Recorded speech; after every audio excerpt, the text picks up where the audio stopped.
మహాగణాధిపతయే నమః. శ్రీ గురుభ్యో నమః. శ్రీమాత్రే నమః. వెల్కమ్ టు ఎడ్ భక్తి ఛానల్.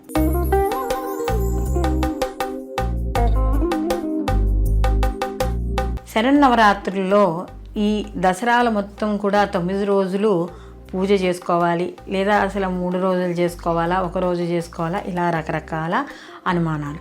అసలు ఈ మనకి శరన్నవరాత్రుల్లో 9 రోజులు కూడా పూజ చేయమనే ఉంది, లేదా కనీసం మనకి పంచమి రోజు నుంచైనా మనకి ఈ పంచమ నుంచి మహర్నవం వరకు పూజ చేసుకోవాలి.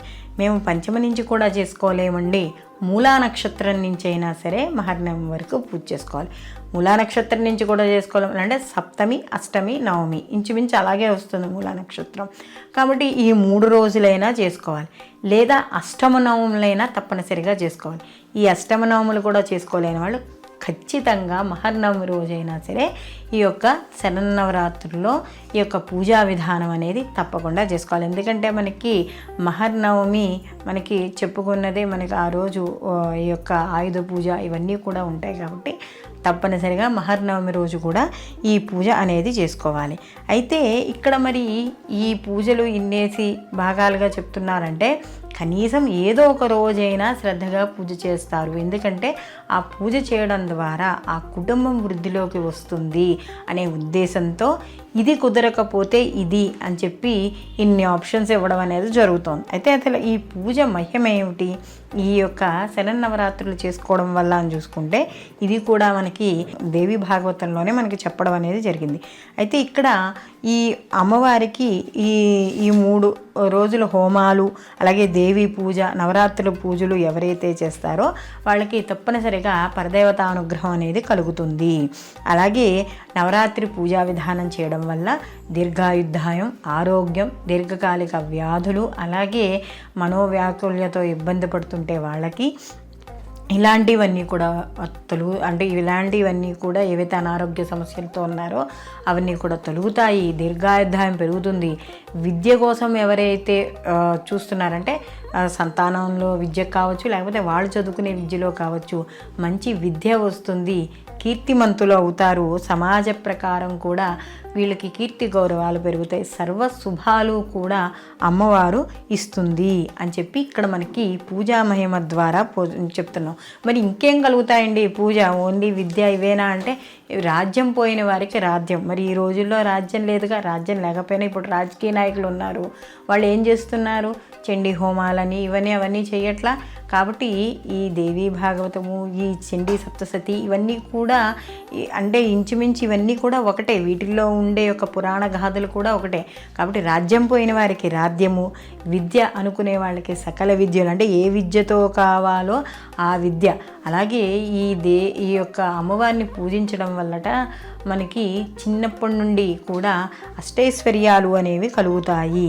అలాగే ఇక్కడ పిల్లలు లేని వారి పిల్లలకి, వివాహం కాని వారికి వివాహము, రోగాలు తగ్గడం, దుష్ట స్వభావం ఉన్న వాళ్ళకి దుష్ట స్వభావం తగ్గడం, కష్టంగా ఎవరైతే పనిచేస్తున్నారో కష్టజీవులు వాళ్ళకి వాళ్ళకి ఎక్కువగా ధనం రావడము, అలాగే ఎవరైతే నిరుపేదలు ఉన్నారో వాళ్ళకి అంటే గత జన్మ వల్ల పూర్వపుణ్యఫలం వల్లేగా ఇవన్నీ వచ్చేవి.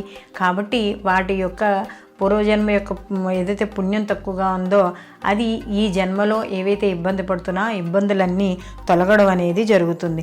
అలాగే ఎవరైతే పిల్లలు లేరో వాళ్ళకి పిల్లలు కలగడం ఇవన్నీ కూడా కలుగుతాయి. అయితే ఎవరైతే పూజ చెయ్యరో ఇది కూడా చెప్తున్నారు.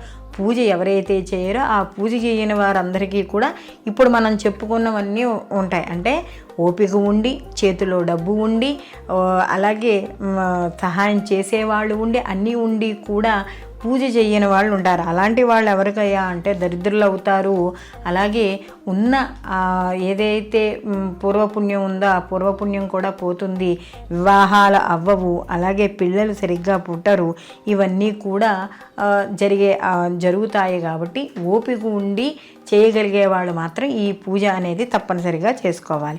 అలాగే అమ్మవారికి హరిచందనంతో మారేడు దళాలతో కలిపి ఈ నవరాత్రులు ఎవరైతే పూజ చేస్తారో వాడు నరపతి అవుతాడు అని చెప్పి చెప్తున్నారు. అలాగే ఇక్కడ మనకి ఈ ఏదైతే ఈ నవరాత్రి పూజా విధానంలో కూడా మనకి రకరకాల మనకి కథలు, అంటే మనకి పూజా విధానంలో కూడా కొన్ని గాథలు చెప్పడం అనేది జరుగుతోంది. అయితే ఇప్పుడు ఇక్కడ కానీ చూసుకున్నప్పుడు ఒకసారి ఒక కోసల దేశంలో సుశీలుడు అనే వైశ్యుడు ఉండేవాట. ఆయనకి ఇంటి నిండా పిల్లలు. అయితే పిటికిన ఎంత వాళ్ళకి ఇంత పిసర అన్నం కూడా పెట్టలేని పరిస్థితిలో ఉన్న బీదవాట.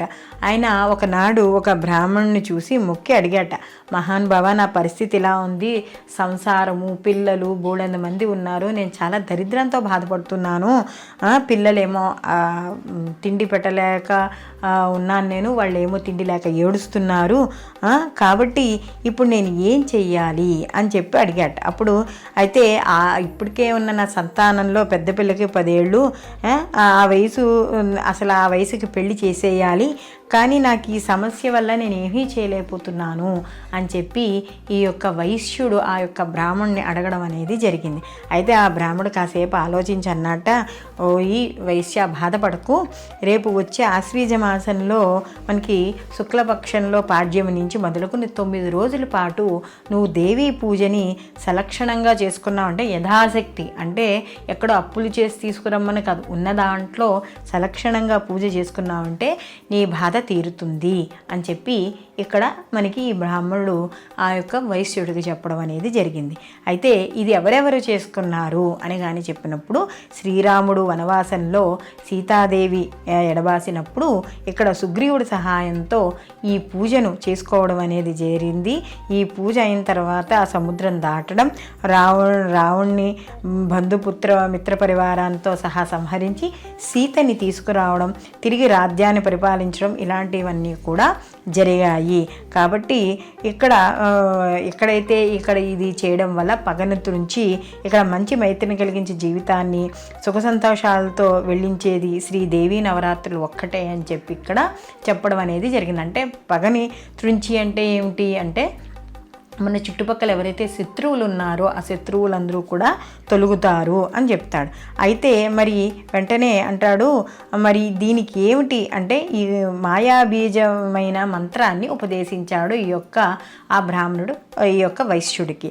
వెంటనే ఆ వైశ్యుడు యథాశక్తి ఈ 9 రోజులు కూడా ఈ యొక్క 9 రోజులు కూడా దేవీ నవరాత్రులు తన యథాశక్తిగా చేసుకోవడం, ఎప్పుడైతే 9వ ఏట ఈ అష్టమి నాడు ఇక్కడ దేవి ప్రత్యక్షమయ్యి అక్కడ వరాలు ఇవ్వడం అనేది జరిగింది. ఆ విధంగా వైశ్యుడు సర్వ కష్టాల నుండి కూడా విముక్తుడై సాధారణమైన తక్కువగా జీవితంలో ఉన్నవాడు ఎంతో సుఖవంతమైన జీవితంతో తన జీవనయాత్రని పూర్తి చేసుకుని, అలాగే చివరినందు అంత్యమనందు ఆ యొక్క అమ్మవారిలో ఐక్యమయ్యాడు. అంటే ఈ యొక్క దేవీ మంత్రాన్ని ఏదైతే బ్రాహ్మణుడు ఇచ్చాడో ఈ యొక్క మాయాబీజాన్ని దాన్నే పఠిస్తూ సర్వావస్థలందు కూడా ఆ యొక్క అమ్మవారి యొక్క అనుగ్రహాన్ని సంపూర్ణంగా పొందాడు అని చెప్పి ఇక్కడ మనకి ఈ దేవీ భాగవతం ద్వారా అర్థమవుతోంది. కాబట్టి ఎవరైతే ఈ యొక్క దసరా నవరాత్రుల్లో ఈ యొక్క శరన్నవరాత్రులు 9 రోజులు కూడా